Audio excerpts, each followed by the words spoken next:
Hello everybody, this is LP Borofis from Fab Trips, and it appears that cruising may actually resume in the US mid-summer, and that's about mid-July. Let's talk about it quickly.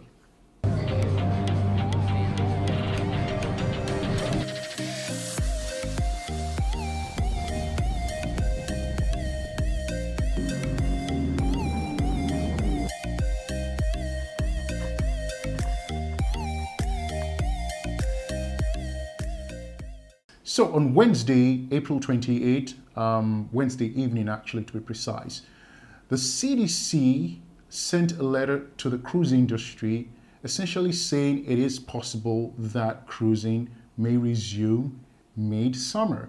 And here's what was written in the letter. We acknowledge that cruising will never be a zero-risk activity and that the goal of the CSO's phased approach is to resume passenger operations in a way that mitigates the risk of COVID-19 transmission on board cruise ships and across port communities. So this letter was written by the head of the CDC's maritime unit, Amy Trafiletti. She acknowledged that cruising will never be a zero-risk activity. So what they have done is streamline and adjusted the conditions so that the cruise lines will still be able to meet a mid-July opening and at the same time try to mitigate the spread of COVID-19 on cruise ships. So this is a great development. And before I go on, I just want to say, if you like this update, please like, subscribe, and hit the notification bell so that when I release new information, you'll get it as soon as possible. All right, going forward. So what the CDC has done is they have issued 5 clarifications to the CSO Phase 2A based on the cruise industry's feedback. And this is a welcome development. I mean, I believe cruises will actually resume in US probably July, but I still think it's August anyways. But here are the 5 main clarification points here. So follow me. So the first one is this: ships can bypass the required simulated test voyages, carrying volunteers, and jump to sailings with paying passengers if 98% of the crew and 95% of passengers are fully vaccinated. Number 2, CDC will review and respond to our applications from cruise lines for simulated voyages within 5 days, a review previously expected to take 60 days. Number 3, CDC will update its testing quarantine requirements for passengers and crew on sailings with paying passengers to align with the CDC's guidance for fully vaccinated people. So for example, instead of taking a PCR lab test ahead of boarding, vaccinated passengers can take a rapid antigen test upon embarkation. Number 4, CDC has clarified that cruise ship operators may enter into multi-port agreement rather than a single port agreement, as long as all port and local authorities sign the agreement. So essentially what the CDC is saying, instead of the individual port agreement that was in the former phase, what cruise lines can now do is actually have one agreement, but make sure that all port authorities sign off on it. Number 5, the CDC has clarified guidance on quarantine guidelines for passengers who may be exposed to or contract COVID-19. For example, local passengers may be able to drive home, and passengers who have traveled by air to cruise may quarantine in a hotel.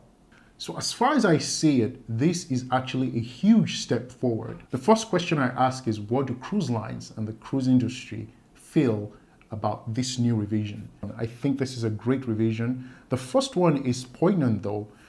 For cruise lines to avoid doing the test cruises, it says that 98% of the crew need to be vaccinated and 95% of the passengers need to be vaccinated, which goes in line with what NCL has been trying to do. Essentially what the CDC is telling the cruise lines is this: if you want to cruise by mid-July, you have to take up the fight with Florida to reduce the restrictions on checking who has been vaccinated and who has not been vaccinated. So let's see what's going to happen. And again, this new rule by the CDC actually deflates the lawsuit that Florida is filing against the CDC, because the CDC will say, hey, we are ready to go. The only conditions we're giving them is that 98% of your crew needs to be vaccinated and 95% of your passengers need to be vaccinated. And to which I'm sure Florida will say, well, there is an executive order banning businesses from checking from their customers, or in this case, passengers, if they have been vaccinated or not.